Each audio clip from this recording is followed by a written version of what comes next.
Cancer नाम से ही जुड़ी है दहशत, पीड़ा, अक्सर मृत्यु।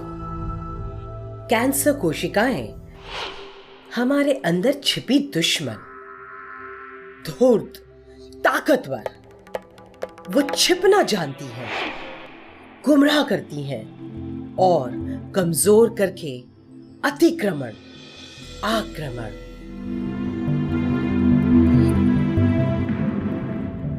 पूरी दुनिया में कैंसर ने कहर ढाया है,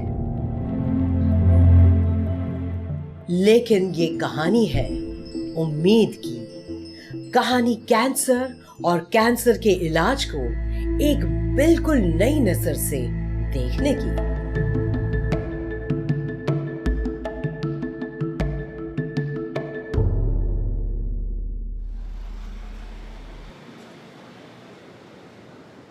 कैंसर अस्पतालों में मरीजों की भीड़, हर चेहरे पर एक जैसा भय, परेशानी और दुविधाएं।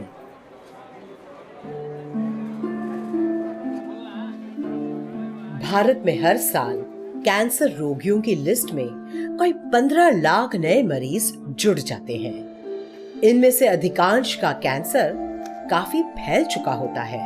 हर साल कैंसर कोई 7.5 लाख भारतीयों की जान ले लेता है।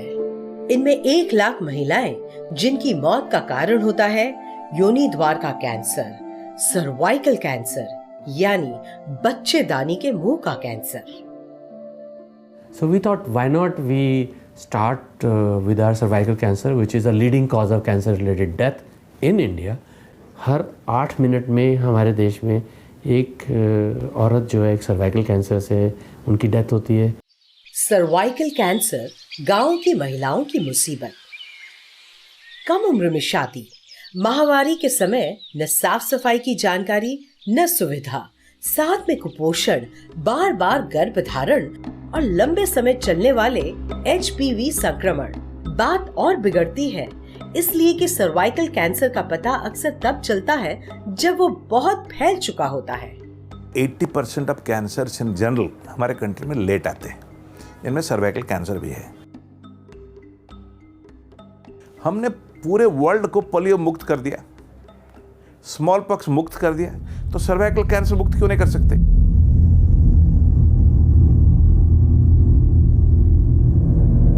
कैंसर पर युद्ध छिड़ गया है। योद्धा है वैज्ञानिक, कैंसर विशेषज्ञ और खुद कैंसर के मरीज। The scientist should always consult with the doctor to know what exactly is the problem. And similarly, the doctor should go to the scientist and say, look, I have a problem. That crosstalk is absolutely essential if our research is to grow, especially medical research. दुश्मन को जानना जरूरी। अद्भुत है हमारा शरीर। हम सब अरबों खरबों कोशिकाओं के बने जो काम करती हैं तालमेल में। अलग अलग कोशिकाओं के अलग अलग काम, लेकिन उन सब का एक ही जेनेटिक कोड, मानो एक हस्ताक्षर या पहचान पत्र। हर इंसान की एक बिल्कुल विशिष्ट पहचान। हम सब के शरीर में योद्धाओं की एक फौज भी।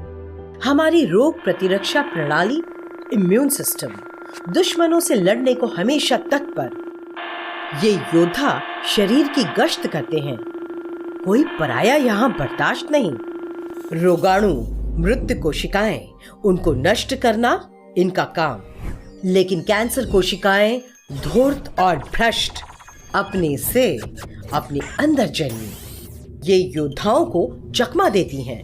उनका बेरोक टोक बढ़ने और फैलने का लाइसेंस स्वयं का पहचान पत्र। ये रोग प्रतिरोध प्रणाली को बेवकूफ बनाती हैं। इन्हें मरना स्वीकार नहीं। Cancer cells are the most corrupt cells in our body, क्योंकि इनको ग्रो ज़्यादा करना है। ग्रो ज़्यादा करने का मतलब 2 से 4, 4 से 8, 8 से 16, 16 से 32, and then it starts hijacking the nutrition, it makes its own blood supply, अपनी खुद की सप्लाई लाइन, अपनी खुद की फूड चेन, सारा कुछ अपना खुद का बना लेते हैं और बॉडी में बन चुप करके बैठते हैं, जस्ट लाइक जैसे आपने कहा टेररिस्ट की तरह। कैंसर रोगी का सफर गंभीर, पीड़ाजनक, डरावना इसलिए और ज्यादा क्योंकि देश में सिर्फ 12.5% कैंसर के मामले ही जल्दी पकड़ में आते हैं। बाकियों में कैंसर इतना फैल चुका होता है कि इलाज मुश्किल और लंबा। I went to the clinics, I sat with the clinicians, the frustration I could see on the face of the doctors as well, and the frustration I could see on the face of the patients as well. That was a challenge for us actually. Cancer का इलाज मूल रूप से operation, chemotherapy और radiation therapy रहा है। सक्षम इलाज है ये, कैंसर रोगी को जीवित रखते हैं, लेकिन इन तरीकों की अपनी सीमा, ये स्वस्थ कोशिकाओं को भी नुकसान पहुंचाते हैं। इनके साइड इफेक्ट्स हैं और पूरा शरीर कमजोर होता है। पूरी दुनिया की तरह भारत भी कैंसर से युद्ध के लिए नए और ताकतवर शस्त्र खोजता आया है। शरीर के अंदर जन्मे कैंसर को क्या शरीर के अंदर से ही खत्म नहीं किया जा सकता? रोग प्रतिरोध प्रणाली को क्या इस आतंकवादी को पहचान कर खत्म करना नहीं सिखाया जा सकता? So the challenge was, can we actually gear up our immune system to see these cells from a different perspective? कि क्यों ना हम पेशेंट के सेल्स को ही फिर से दोबारा से सिखा दें कि हाँ ये सेल्स है, ये पहचान पत्र है, आपने इनको जाके मारना है। भारत सरकार के बायोटेक्नोलॉजी विभाग से मिले फंड और शुरू हुई खोज कैंसर सेल में छिपे किसी भेदी की, कुछ ऐसा जो बन सके उनका विशिष्ट पहचान पत्र। डॉक्टर अनिल सूरी की लैब, कैंसर पर काम करता एक विशिष्ट टास्क फोर्स। इस हाईटेक लैब में है रोगियों के कैंसर टिश्यू। बहुत सावधानी से उन्हें यहां रखा जाता है, बिल्कुल स्टेराइल, जीवाणुहीन वातावरण में। इन्हें वापस जिंदा किया जाता है। इस बहुत ही ताकतवर माइक्रोस्कोप से आप देख रहे हैं कैंसर सेल्स जो अब फिर जीवित हो उठी हैं। There are A to Z proteins which normal cell is also making. There are A to Z proteins which cancer cell is also making. But normal cell is not making a protein C, but that was being expressed in the cancer cell, protein C. Doctor Suri की lab का हर सदस्य अब cancer कोशिकाओं में बना कोई खास molecule खोज रहा था। कैंसर कोशिकाओं को पनपाया, समझा, टटोला, बार बार, लगातार। कैंसर कोशिकाओं का डीएनए तोड़ा गया, सुलझाया गया। उस जमाने में आज जितनी आधुनिक जीन सीक्वेंसिंग टेक्नोलॉजी उपलब्ध नहीं थी। डॉक्टर सूरी ने किया बुद्धि और सूझबूझ का काम आया सब्ट्रैक्शन, घटाना, A minus B। We had a pool of signatures for cancer cells, and we had a pool of normal signature for the normal cells. We took the normal tissue, subtracted it with various cancerous cells.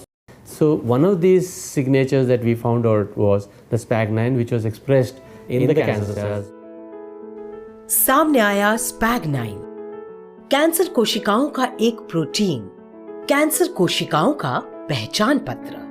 अनगिनत cancer कोशिकाओं का परीक्षण हुआ, सब में SPAG9। नतीजे साफ, शक की गुंजाइश से परे। SPAG9 की प्रचुर मात्रा कैंसर कोशिकाओं में मिल रही थी, पर स्वस्थ कोशिकाओं में ये प्रोटीन नहीं था। SPAG9 we could find in cervical cancer, breast cancer, ovarian cancer, in bladder cancer, in colon cancer, renal cell carcinoma. इन सब cancers में ये SPAG9 का expression जो है 70 to 80%, 90% दिख रहा था। भारत ने दुनिया के सामने एक ऐसा प्रोटीन रख दिया था जो कैंसर इलाज पद्धति को बदल सकता था।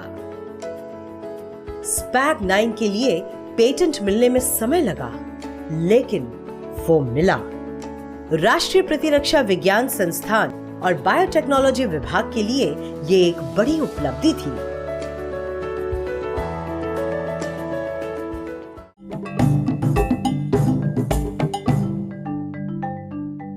विज्ञान तथा प्रौद्योगिकी के प्रति लोगों की रुचि जगाने के उद्देश्य से साल 2019 में इंडिया साइंस चैनल की शुरुआत की गई।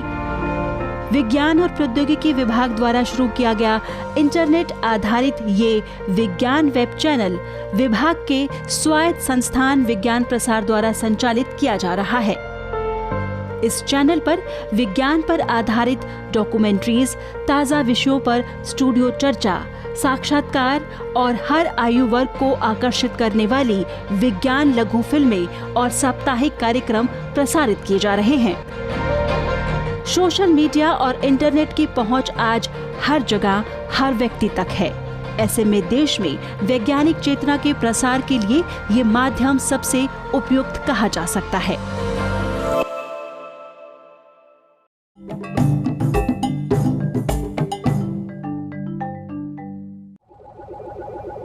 धूर्त शत्रु जो शरीर के अंदर पनपते हैं, फैलते हैं, उसे अंदर से खोखला करते हैं, मानो आतंकवादी। दुनिया में कैंसर की बढ़ती समझ के साथ रुख मुड़ा शरीर के अंदर मौजूद प्रतिरक्षा सैनिकों की ओर, जीन्स, प्रोटीन और रोग प्रतिरोध प्रणाली की ओर। कैंसर की इस खोज यात्रा में हमारा अगला पड़ाव चेन्नई। किसी भी कैंसर अस्पताल की तरह अडयार कैंसर इंस्टीट्यूट में भी रोगियों की भीड़, लेकिन अन्य बहुत से अस्पतालों से भिन्न ये एक सक्रिय रिसर्च सेंटर भी। We were funded by DBT to develop this dendritic cell vaccines, and they also funded us to do the phase 1 study. When world over, I think there are very few groups which are working on that.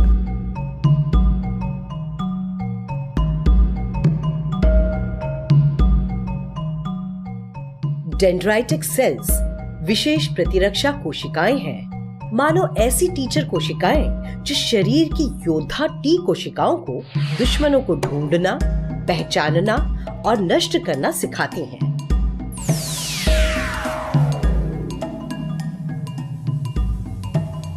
वैज्ञानिक उन्हें रक्त से अलग निकालकर और ताकतवर बना सकते हैं।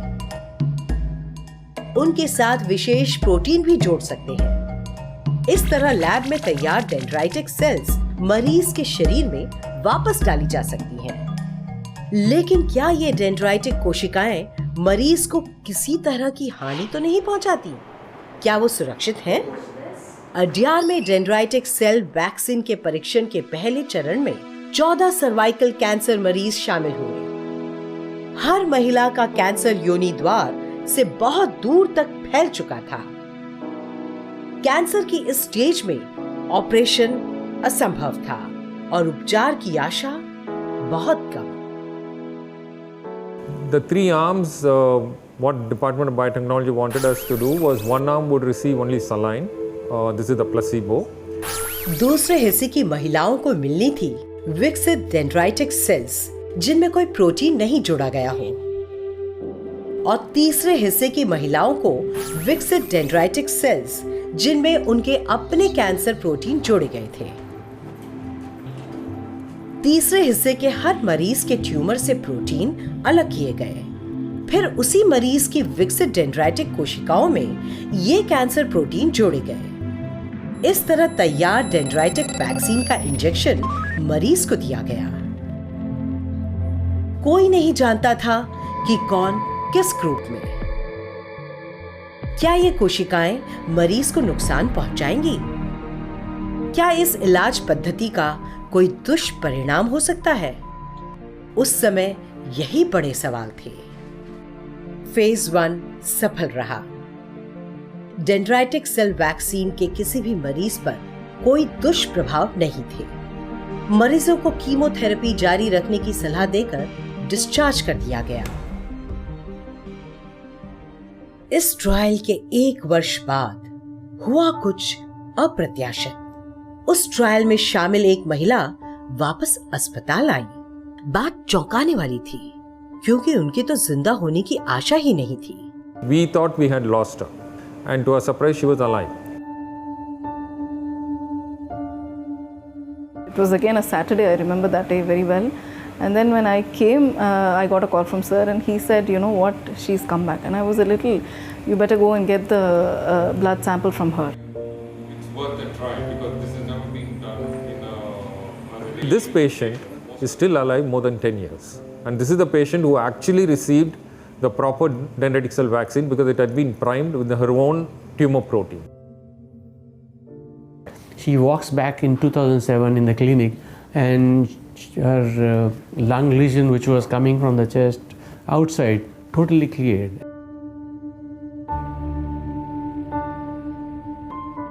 That was amazing moment when these trials were on, and it kick-started, you know, the whole program to take off with a lot of funding from Department of Biotechnology.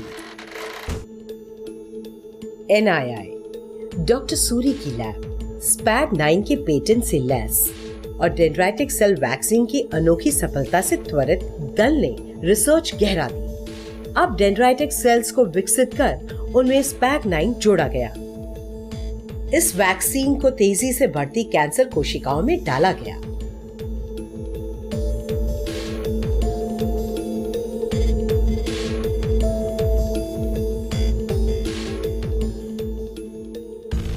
और ये जो ब्राउन कलर इसका जो है, ये chocolate, ये जो brown colour, this is SPAG9 reactivity. SPAG9 हमने कैंसर सेल्स में से निकाला और अब उसी के अगेंस्ट, उसी पहचान पत्र वाले सेल्स को हम मारने की कोशिश कर रहे हैं। इस स्क्रीन पर है बहुत सक्रिय कैंसर सेल्स, बहुत तेजी से बढ़ते हुए। जब इन कैंसर सेल से SPAG9 हटाया गया तो देखिए क्या हुआ। सबसे नीचे वाले पैनल पर दिख रहा है SPAG9 हटाने का असर। 6 से 12 घंटों के अंदर ही कैंसर सेल्स के अंश बाहर आने लगे और फिर उनमें छेद होने लगे और फिर कैंसर सेल्स मरने लगी। मक्कार आतंकवादी कोशिकाओं का भंडा फूट गया था। वो छिप नहीं सकती थी, धोखा नहीं दे सकती थी। SPAG9 को कैंसर से युद्ध में शामिल करने का समय आ गया था। And we thought that if we can now get SPAG9 on the platform, you remember, it's not something that you are doing within the cell in the tube. You're not something that you are going to a mice. You're talking of human patients.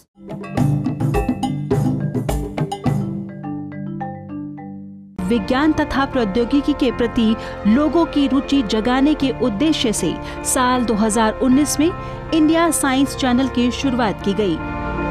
विज्ञान और प्रौद्योगिकी विभाग द्वारा शुरू किया गया internet आधारित ये विज्ञान वेब चैनल विभाग के स्वायत्त संस्थान विज्ञान प्रसार द्वारा संचालित किया जा रहा है। इस चैनल पर विज्ञान पर आधारित डॉक्यूमेंट्रीज, ताज़ा विषयों पर स्टूडियो चर्चा, साक्षात्कार और हर आयु वर्ग को आकर्षित करने वाली विज्ञान लघु फिल्में और साप्ताहिक कार्यक्रम प्रसारित किए जा रहे हैं। सोशल मीडिया और इंटरनेट की पहुंच आज हर जगह, हर व्यक्ति तक है।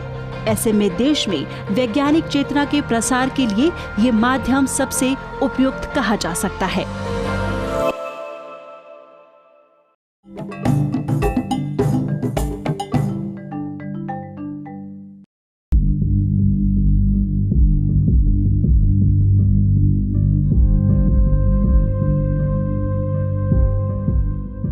इस ठंडे और रोगाणु रहित कमरे के अंदर हमें मनाही इनके शरीर का एक एक हिस्सा ओवरऑल से ढका, बाहर की दुनिया से अलग थलग ये ठंडे कमरे में अकेली काम करती है। सिर्फ आंखें दिख रही हैं, देख रही हैं। ये क्लीन रूम है। इस लैब की हवा इतनी साफ कि उसमें केवल 1000 कण, बाहर की हवा में लाखों करोड़ों। यहाँ प्रोटोकॉल में कोई कोताही नहीं। ये वैज्ञानिक ट्रायल मरीज के रक्त पर काम कर रही हैं। रक्त से ही मिलती है डेंड्राइटिक सेल्स। उन्हें बहुत सावधानी के साथ एक विशेष प्रक्रिया से विकसित किया जाता है। बहुत ही विशिष्ट इस उपकरण के स्क्रीन पर दिख रही हैं विकसित डेंड्राइटिक सेल्स। इलाज की ये पद्धति निजी है, मरीज की अपनी रोग प्रतिरक्षा प्रणाली पर टिकी। See, this is a double-blind randomized study, meaning that neither the patient nor the treating physicians would know what the patient, which arm the patient belongs to. Her trial की तरह यहाँ भी 1/3 मरीज कंट्रोल ग्रुप, उन्हें सिर्फ सेलाइन मिलेगा। 1/3 को अपने ट्यूमर के प्रोटीन से लैस डेंड्राइटिक सेल वैक्सीन और बाकी 1/3 को SPAG9 जोड़कर डेंड्राइटिक सेल वैक्सीन दी जाएगी। दूसरे और तीसरे ग्रुप के मरीजों को डेंड्राइटिक सेल वैक्सीन के 10-10 इंजेक्शन लगाए जाएंगे। We know that these patients have very short span of life when they are walking into the clinics. Human patient यानी कि जिंदा औरत जिसके पास ला इलाज है, उसको एक ऑप्शन, एक किरण, एक कुछ दिखता है कि शायद मेरा इलाज हो जाएगा, और उस किरण को मैं भी देखता हूँ। ट्रायल वार्ड में माहौल गंभीर। ये पहली ट्रायल से ज्यादा बड़ी और लंबी स्टडी है। सर्वाइकल कैंसर के 54 मरीज इसका हिस्सा। ट्रायल में शामिल हर मरीज के बहुत से टेस्ट हुए हैं। हर एक के ट्यूमर में SPAG9 बन रहा है। इन सभी महिलाओं का कैंसर बहुत फैल चुका है और इससे पहले उनका कहीं भी इलाज नहीं हुआ है। ट्रायल वैक्सीन के साथ साथ इन सबको कीमोथेरेपी और रेडिएशन थेरेपी भी दी जा रही है। वर्तमान में उपलब्ध इलाज यही है। एक तरफ रोग प्रतिरक्षा प्रणाली को ताकतवर बनाने के लिए थेरेपी, तो दूसरी तरफ रोग प्रतिरक्षा प्रणाली को कमजोर करती कीमोथेरेपी और रेडिएशन। इनमें से हर एक ने इस ट्रायल के लिए हामी भरी। भय और दुख के साथ मिली है उम्मीद। இந்த ட்ரீட்மெண்ட் வந்து எனக்கு நல்லா யூஸ்ஃபுல்லாக இருக்குது। எல்லாருக்குமே நிறைய பேருக்கு கிடைச்சா எல்லாருக்குமே அந்த சந்தோஷம்। माहौल में उम्मीद है। अब तक ट्रायल के सभी मरीज ठीक हैं, लेकिन मेडिकल रिसर्च एक बहुत बहुत लंबी प्रक्रिया है। असंख्य चरण, 90 तुल्य नियम, सुरक्षा के लिए कड़े कायदे और शक से बिल्कुल परे साक्ष्य। और जो डॉक्टर सुरिका जो ट्रायल कर रहे हैं अभी आइडिया कैंसर सेंटर में, it has got fantastic potentials. Clinical trial के जो अर्ली रिजल्ट्स है वो काफ़ी एनकरेजिंग है। At this point of time, I wouldn't say that our traditional approaches being surgery, chemotherapy and radiotherapy are going to be displaced by what we are trying to do. The immunotherapy is going to be one of the additional arms of treatment. रोग प्रतिरक्षा प्रणाली पर टिकी इलाज पद्धति, immunotherapy, निजी, ताकतवर, लक्ष्य भेदी। आने वाले समय में डेंड्राइटिक सेल वैक्सीन में SPAG9 जोड़कर कैंसर के इलाज का स्वरूप पूरा बदल सकता है। सब लोगों का एक ही एम है। हमारे जो इंडिया का कैंसर है, इंडिया का कैंसर, सर्वाइकल कैंसर है, लंग कैंसर, ब्रेस्ट कैंसर, इन सबको खत्म करना है। लेकिन वर्तमान में सर्वाइकल कैंसर हर 8 मिनट में एक भारतीय महिला की जान ले लेता है। मरीजों की भीड़ से भरे अस्पतालों में ज्यादातर मरीज कैंसर के बहुत फैल जाने के बाद ही आते हैं, तब जब इलाज मुश्किल होता है। मृत्यु दर को कम करने का सबसे बड़ा हथियार तो महिलाओं के अपने हाथों में है। सर्वाइकल कैंसर को तो बहुत जल्दी पकड़ा जा सकता है, पूर्वावस्था मतलब कैंसर बनने से भी पहले। Cervix cancer to a significant extent is a preventable cancer, and the reason why it is considered to be so is the fact that cervix cancer doesn't happen like a bolt from the blue. यूं तो cervical cancer के कोई खास लक्षण नहीं होते, लेकिन कुछ बातें जान लेना जरूरी। किसी भी तरह का असामान्य रक्तस्राव, योनि से बदबूदार रक्तस्राव या फिर कूल्हों में दर्द, इन्हें नजरअंदाज नहीं करना चाहिए। समय से डॉक्टरी जांच और नियम से पैप टेस्ट न जाने कितनी जानें बचा सकते हैं।